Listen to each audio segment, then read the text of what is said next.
Good? Yeah. Thank Yeah, you. we're good.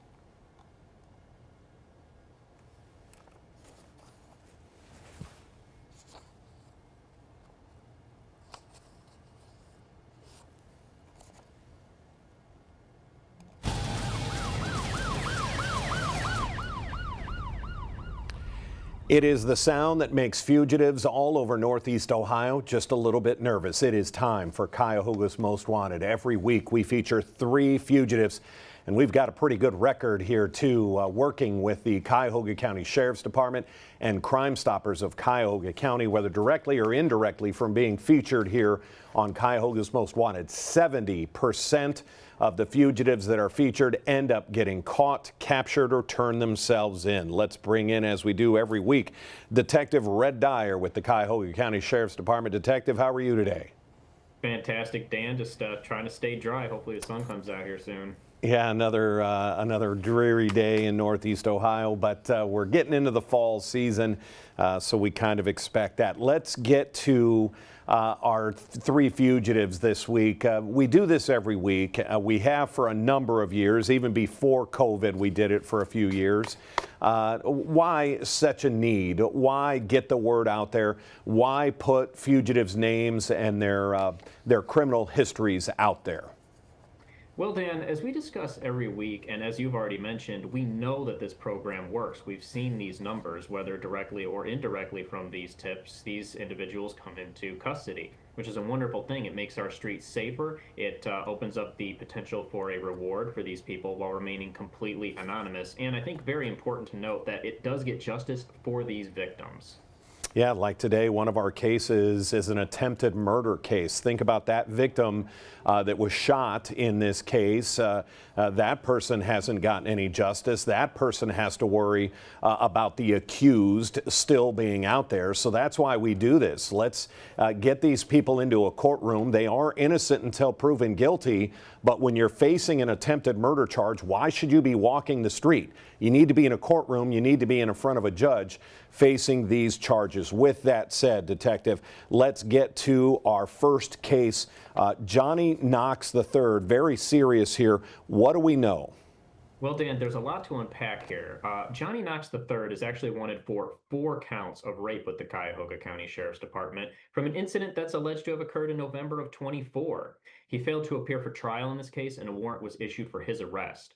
He actually has a criminal history with the Sheriff's Department to include a guilty plea to receiving stolen property of a motor vehicle. And this is where it gets interesting. According to reports in that case, in December of 2021, a victim was robbed of their vehicle at gunpoint by 2 juveniles.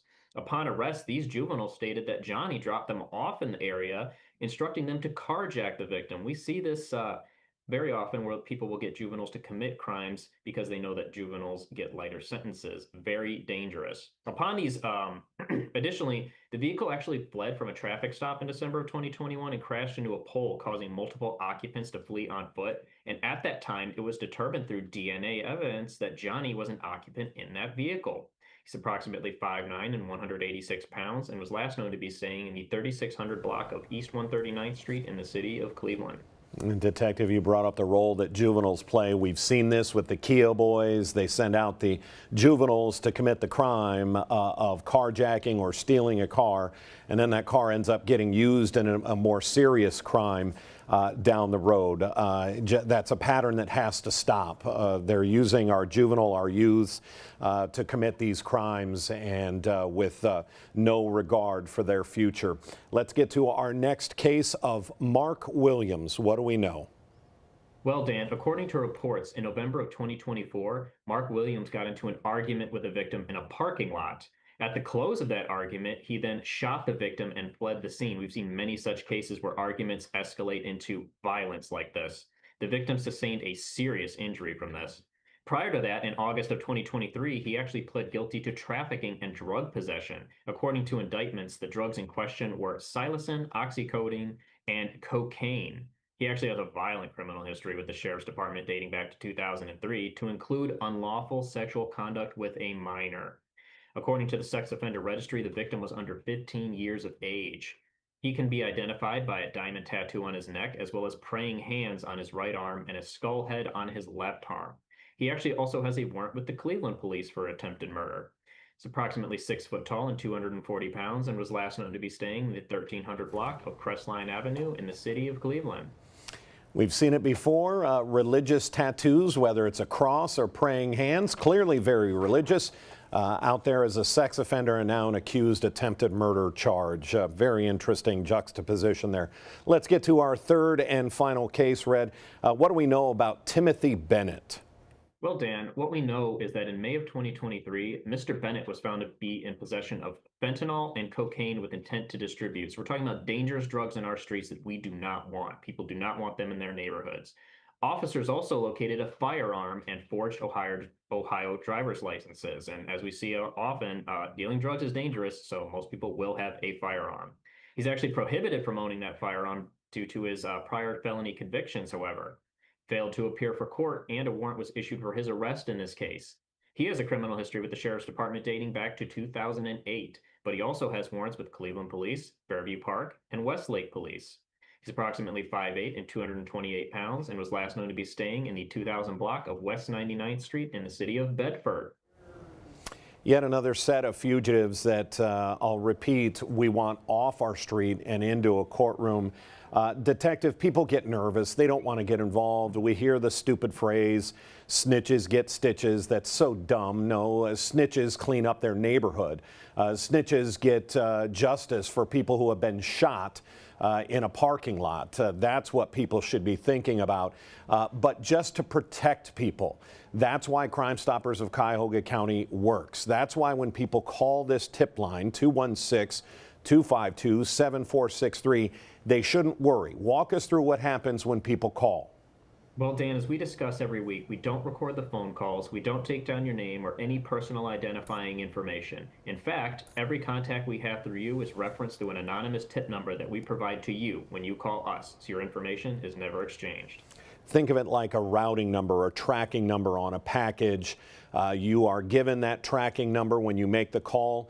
You call in 45 days. You say, hey, here's my tracking number. Did it lead to an arrest? And that's where it can lead to a reward.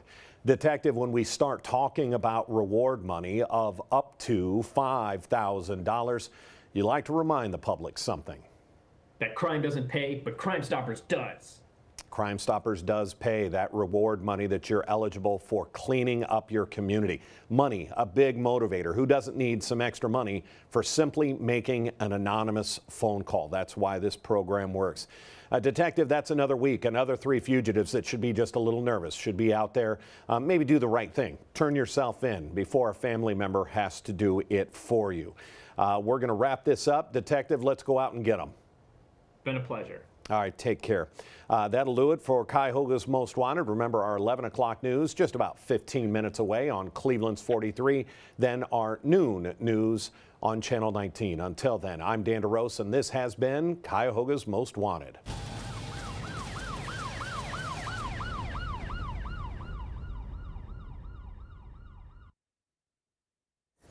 All righty, Red. Patricia, thank you very much. I think that was great, Red.